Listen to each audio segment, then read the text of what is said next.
Patrick at Pals. You know, Jim's got the distributor out here, and we wanted to point out, speaking of points, this is a points distributor.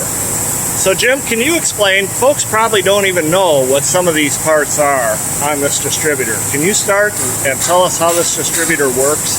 Well, basically, a distributor works off of, it runs off a gear on the camshaft. Okay. Which when the engine's turning, it turns a distributor.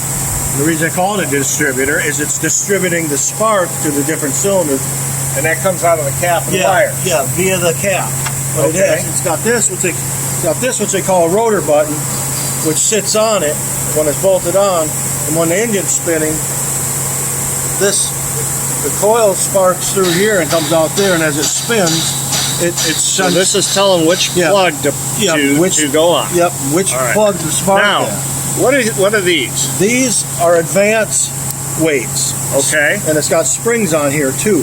Different thicknesses of springs, weights of springs will determine how fast they'll fly out. So sometimes you want them to come out fast, and sometimes you want them to come out slow. It all depends how the engine is constructed.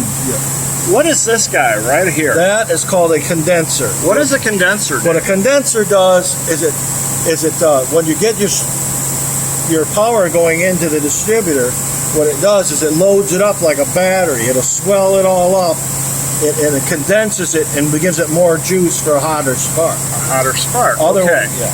Now, where are the points themselves? Well, the condenser on this one is actually part of the points. Okay. It's hard to see here. This whole plate here has the points on it. The points it's hard to see in this light, but the points are down in here. It's hard to see down in there, but your points are right in here. I see them. And what it is it's got like a camshaft here.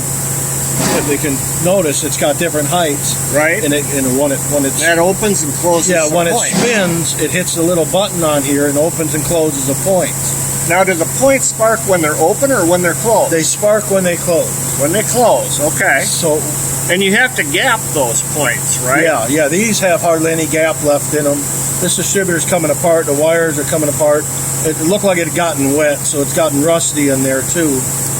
And that was causing the car not to run properly. Yeah, it looks like they got it wet, and it misfired and flooded the plugs all out and fouled it all out. So in a car like this, this vintage, the spark was done mechanically and electrically, right?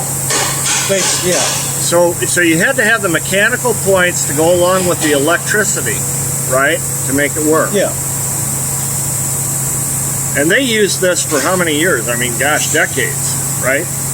Yeah, started about, when did it start? In the early teens, I think they were running points. What were they using before that? Magneto, that's what I thought, right. Now, what's this guy right here? That's just a vacuum canister for when the engine pulls a certain vacuum at a higher RPMs. What'll happen is it's designed, it'll turn the point, move the points plate here and advance the timing more.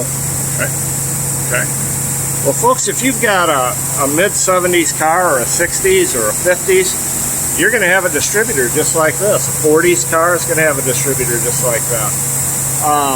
If you've got one, bring it to Pals. We're equipped to take care of it. We know how to repair them and get your ride back on the road. See you soon.